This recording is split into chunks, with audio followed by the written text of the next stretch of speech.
Bien-aimés frères et sœurs, vous connaîtrez la vérité et la vérité vous affranchira. Ça, c'est pas moi qui le dis, c'est la Bible qui le dit.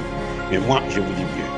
Vous connaîtrez la vérité historique, notamment celle de vos ancêtres kémites, et vous aurez une vision globale de ce que c'est que la vraie souveraineté politique. J'ajoute, vous reviendrez à la spiritualité africaine ancestrale et vous comprendrez les enjeux de l'indépendance économique. Et pour terminer, vous accepterez votre identité culturelle kémite et vous obtiendrez deux choses. La première, c'est la paix. La seconde, c'est le développement, à une condition. L'unité de toute l'Afrique noire, l'unité de tous les Noirs du monde entier. Otep à tous, bienvenue sur la chaîne des panafricanistes par essence, par conviction et par excellence. Celle des citoyens kémites par nécessité et obligation de combat. Nous sommes une chaîne qui n'est guidée que par nos ancêtres et rien que par les ancêtres qui appartiennent à l'égrégore du monde noir. Par conséquent, nous ne croyons en aucun dieu venu de l'étranger. Toutefois, cette vidéo n'est aucunement destinée à inciter à la haine ou à la violence, car nous menons un combat qui est d'abord et avant tout spirituel, intellectuel et démocratique. Ensuite, il est politique, géopolitique et géostratégique contre l'impérialisme, le colonialisme, le néocolonialisme et l'endocolona, qui sont tous qualifiés de crimes contre l'humanité. Nous menons ce combat sur la base du principe fondamental que nous avons hérité de nos ancêtres kémites, qui est celui de la Mahat, c'est-à-dire solidarité, vérité et justice. Vous êtes donc en droit de connaître la vérité et nous avons l'obligation de vous dire la vérité, rien que la vérité, afin que justice soit rendue au continent africain. Et ça, c'est notre modeste contribution dans cette noble lutte en faveur de la souveraineté, la dignité, la solidarité et l'unité africaine. C'est exactement ça que nous appelons le panafricanisme. Bien-aimés frères et sœurs, c'est une bombe que la chancelière allemande Angela Merkel a lancé dans le monde entier. Elle a fait des déclarations troublantes, fracassantes, incroyables, mais vraies bien sûr, sur Daï Zéït. Ça s'écrit D-I-E, plus loin, Z-E-I-T. C'est incroyable ce que Angela Merkel vient de déclarer. Madame vous dit, ça s'est passé quand? Mercredi dernier. Il y a donc 3 jours de cela. Elle dit que les négociations qui ont abouti aux accords de Minsk entre l'Allemagne, la France, la Russie et l'Ukraine n'ont servi, c'est-à-dire que un paillasson, c'était une manipulation, c'était un processus destiné à préparer l'Ukraine à faire la guerre contre la Russie.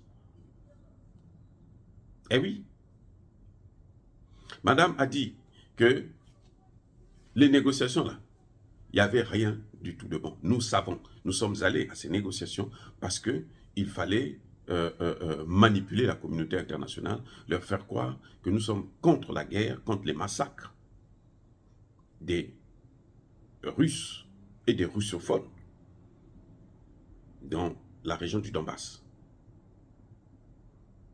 Mais au fond, c'était pour nous le temps de préparer la Russie, et plutôt l'Ukraine, de lui donner des armes, afin que l'Ukraine puisse attaquer la Russie, afin que l'Ukraine puisse faire la guerre à la Russie. Et quand l'Ukraine va faire la guerre à la Russie, nous, on va venir comme un backup on va venir soutenir l'Ukraine afin d'anéantir la Russie. Ça, c'est de la bouche d'Angela Merkel. Ces accords ont été signés en présence, donc, de François. Enfin, François Hollande faisait partie de la négociation dans ces accords. Ça veut dire que François Hollande savait ce qui s'est passé aussi. Savait ce qui se passait. Ce sont deux pays qui appartiennent à l'OTAN. Et on sait que aujourd'hui, ces deux pays ne peuvent rien faire, surtout dans ce domaine-là, de la sécurité, sans l'accord des États-Unis. Et aujourd'hui, on se rend compte que Vladimir Poutine a été le dindon de la farce. Eh oui, c'est ce que ça dit. Vladimir Poutine a été le dindon de la farce. Les Ukrainiens, la France, l'Allemagne, tous les pays de l'OTAN savaient qu'on va aboutir à cette guerre de 2022, ce que la Russie appelle opération spéciale. Cela montre que, vous voyez, la Russie, quand elle intervient, elle dit, il y a des nazis en Ukraine, qui gouvernent l'Ukraine. Et c'est vrai, en fin de compte. Cela montre que c'est vrai. Et cela montre que l'Allemagne n'a jamais quitté le nazisme, n'a jamais lâché le nazisme. Cela montre que les autres pays européens, les autres pays de l'OTAN, y compris le maître absolu, sont en lien, en accord, en coalition avec les néo-nazis. C'est ça que la déclaration de Angela Merkel montre.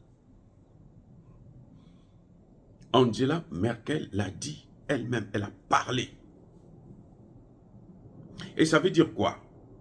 Ça veut dire que, en réalité, tous ces morts qu'il y a aujourd'hui, qui sont occasionnés par cette guerre, que ce soit du côté russe ou du côté ukrainien, c'est l'œuvre des Occidentaux. Ils ont préparé une guerre de toutes pièces. Ils ont préparé une guerre de toutes pièces. Pour détruire la Russie, c'était l'objectif. La Russie est tellement immense. 17 millions de kilomètres carrés. Avec une population de moins de 200 millions d'habitants. Toutes ces richesses-là, la Russie a toutes les richesses que nous avons, nous, en Afrique. Là. La Russie fournit à la France, aux États-Unis et autres, l'uranium, jusqu'à maintenant même, pendant la guerre. On n'a pas mis l'embargo sur ça. Eh oui. Vous savez que l'Europe dépend de la Russie, plus que la Russie ne dépend de l'Europe. Les semi-conducteurs, la technologie, les céréales, le pétrole, le gaz. Incroyable.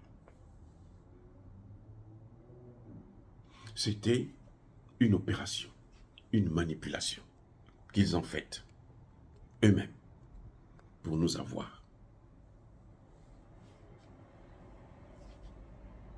Tout ce qui se passe là, c'était préparé d'avance par les Occidentaux. C'est pour ça que Vladimir Poutine a dit au début de la guerre, il appelait les Occidentaux là, l'empire du mensonge. François Hollande était tellement informé par cette situation, était tellement imbrigué, tellement voyou, un brigand. Je veux vous informer, mais vous ne savez pas que l'intervention de la France au Mali n'a pas été demandée par le Mali. En fait, c'est la France qui s'est auto-invitée en imposant aux autorités maliennes de l'époque, qu'ils avaient eux-mêmes amené au pouvoir, de signer des papiers comme quoi on leur demande d'intervenir. Je répète, pour que la France vienne intervenir au Mali, le gouvernement malien n'était pas demandeur. C'est la France qui a préparé un papier pour s'auto-inviter dans les affaires maliennes et qui a demandé au gouvernement malien de signer. Et c'est cette même France qui a envoyé les terroristes au Mali. C'est cette France qui a envoyé les terroristes au Mali. Parce qu'elle savait que quand ils vont rentrer, après nous on va venir, on les prend, on les fout dehors, quitte à les tuer tous. Parce que c'est comme ça, sinon ils vont laisser des traces. Quitte à les tuer tous, et puis nous, on occupe le pays. C'était une opération d'invasion. Vous allez constater, bien-aimés frères et sœurs, que lorsque, au début de la guerre, Emmanuel Macron convoque ses deux anciens présidents, ses deux prédécesseurs, François Hollande et Nicolas Sarkozy, vous allez constater que François Hollande était plus va-t-en-guerre par rapport à Nicolas Sarkozy. Nicolas Sarkozy avait déjà sa part, puisque c'est lui qui a détruit, comment on appelle ça, la Libye, et qui a envoyé les mercenaires, les terroristes, dans le Sahel. Et aujourd'hui, ils vont dans le golfe de Guinée, l'œuvre de Macron. Mais, vous savez, vous avez vu cette réaction? Malgré tout, Sarkozy était plus, il disait, ah, attention, parce que les Russes, parce que Sarkozy, lui, il est allé chez Poutine. Poutine lui a dit, en 24 heures, j'occupe ton pays. 24 heures. Sarkozy est sorti de là comme s'il avait bu un verre de trop, alors qu'il ne prend pas l'alcool. C'était les vérités qui étaient tellement fortes qu'il était obligé. Parce qu'il était parti tenter pour voir qu'est-ce qu'il va dire. Non, je suis venu pour les droits de l'homme et tout. Poutine lui dit, tu es venu ici pour les droits de l'homme. Ok, on va voir comment tu vas partir des droits de l'homme. Dis encore un mot. Si tu ne fais pas, si tu blagues, moi, je te prouve que les droits de l'homme, là, je veux te faire respecter les droits de l'homme. Je veux occuper la France, tout de suite. Donc, lui savait que, ah, ce type-là, c'est pas aussi un rigolo. Donc, il avait une position plus ou moins réservée. Parce qu'il a déjà sa guerre aussi, qu'il est en train de continuer à gérer jusqu'aujourd'hui. Vous voyez, l'Afrique, là, est à feu et à sang à cause de lui. Et bien sûr, avec les Occidentaux, puisqu'il y avait Barack Obama qui était là. Donc, on a manipulé la communauté internationale. Les déclarations d'Angela Merkel, ça peut justifier la saisine du tribunal pénal international pour crime de guerre. C'est les déclarations que vous voyez. Crime de guerre. Ils ont même manipulé les Nations Unies. D'ailleurs, jusqu'à aujourd'hui, les Nations Unies sont manipulées. Les remords d'Angela Merkel. Quand vous voyez comme ça, c'est que elle n'est plus là pour longtemps. Chirac avait fait pareil. Quand Chirac a déclaré que nous avons pillé l'Afrique pendant plusieurs siècles, c'était la dernière parole de Chirac. Après là, il est tombé malade jusqu'à sa mort. C'était une légume. Il y a des gens qui disent même qu'il avait probablement été empoisonné pour qu'il ne puisse plus sortir d'autres vérités. C'est ce qu'est en train de faire Angela Merkel. Pourvu que ça dure. Et ça, vous n'allez pas entendre ça sur RFI, France 24. Non. Des médias de mensonges, de la propagande, de la manipulation. Ils ne vont pas vous dire ça, parce que s'ils vous disent ça, vous allez comprendre les enjeux de la guerre en Ukraine. C'est pour ça que vous entendez souvent la Russie dire, Poutine dire, que nous n'avons pas attaqué, nous avons été attaqués. Pendant 8 ans, l'Occident n'a cessé de donner des armes à l'Ukraine pour bombarder dans le Donbass. Et ils ont fait 14 000 morts pendant 8 ans. Zelensky a été élu normalement par tous les Ukrainiens, y compris les russophones et les Russes ukrainiens. Parce qu'il avait dit, moi je viens pour arrêter cette guerre. Mais quand il arrive, on lui dit, voici la passation de service. Une fois élu, la passation de service, tu dois continuer le travail que tes prédécesseurs ont commencé. Vas-y, continue à faire la guerre. Il a continué. Il a eu 4 ans. En tout cas presque 3 ans. Exactement. Pour faire, au moins commencer à mettre en marche les accords de Minsk. Et les accords de Minsk disaient quoi? Les accords de Minsk, là, ne disaient pas que on va prendre le Donbass, les républiques de Donetsk et de Lugansk, pour attacher ça à la Russie. Non! Les accords de Donbass demandaient à l'Ukraine de garder ces républiques et de leur accorder une petite autonomie pour éviter qu'on les massacre, pour qu'ils puissent continuer à parler leur langue qui est le russe, pour qu'ils puissent garder leur culture russe. C'était ça les accords. Ils n'ont pas voulu. Ils ont préféré en arriver là. Et qui paye le prix? L'Afrique. C'est ça le grand problème. Qui paye le prix? C'est l'Afrique. Regardez la réalité. C'est malheureux, c'est triste à pleurer. C'est triste à pleurer. Mais, au moins, nous connaissons ce qui se passe. Ceux qui pensent que les Occidentaux sont là pour faire la paix, pour apporter la paix en Afrique, c'est un leurre. Les Tshisekedi, là, qui compte, Tshisekedi va recevoir Emmanuel Macron bientôt. Le dossier que Emmanuel Macron est en train de traiter sur l'Ukraine, c'est comme Zelensky.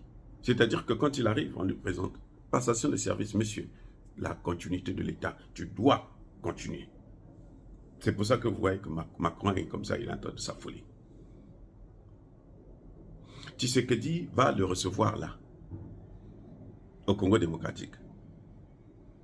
Mais, est-ce que Tshisekedi ne sait pas que ce sont eux qui sont en train de faire la guerre? Est-ce que lui ne lit pas les informations, il ne suit pas les... Mais ses conseillers sont où? Tout le monde sait aujourd'hui que le Rwanda ne peut pas attaquer le Grand Congo. Un grand pays comme ça, c'est pas possible. Envahir le Congo, c'est pas possible. C'est que le Rwanda a derrière lui des soutiens. Ce sont les Occidentaux eux-mêmes, les États-Unis, l'Union européenne et tous. Donc quand Emmanuel Macron vient là, c'est faire le cinéma. C'est de la comédie. C'est se moquer des 25 millions de morts qu'il y a déjà eu au Congo démocratique depuis le début de la guerre. Depuis que les Occidentaux ont décidé de balkaniser le Congo.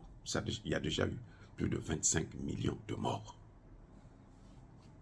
C'est pour ça que je suis très fâché contre Tshisekedi. Il y a des gens qui disent non, tu es trop dur, tu insultes le président. Non, mais écoutez, on a déjà perdu 25 millions et lui il continue à tergiverser. On lui dit va chez les autres, va chez les Russes, va chez les Chinois, ils vont te donner. Mais Kabila a eu la paix à cause de quoi? Les Russes et les Chinois là. C'est pour ça qu'il n'avait pas occupé le Congo à l'époque de Kabila. Et encore, Kabila n'a pas fait tout ce qu'il fallait faire pour les repousser, les neutraliser. Kabila essaie de passer son temps à ne rien faire, c'est tout. À ne pas aggraver pour qu'on dise que non, c'est quand lui il était président qu'on a occupé le pays. Oh, bien-aimés frères et sœurs, je suis désolé de vous tenir au courant de telles informations si criminelles. Hein, ce sont des démocraties criminelles, criminogènes. Incroyable, mais vrai. Je persiste et je signe. Soyez bénis par le Dieu des Kémites. Mais que tous ceux qui persécutent le continent africain et les Africains, les panafricanistes en particulier, tous ceux qui tuent, qui pillent, qui déstabilisent ce continent, puissent être, qu'ils soient noirs ou blancs, qu'ils soient punis, maudits, foudroyés, écrasés, neutralisés par le Dieu des Kémites et par nos ancêtres angélisés. J'ai dit et j'assume.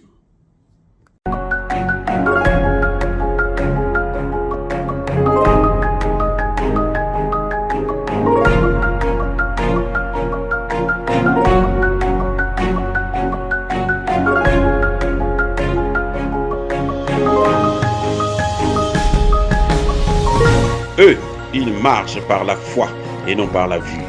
Mais moi, je vous conseille vivement de marcher par la connaissance scientifique et historique, notamment celle de nos ancêtres kémites, par les 5 sens et par l'intelligence. À vous, Apia.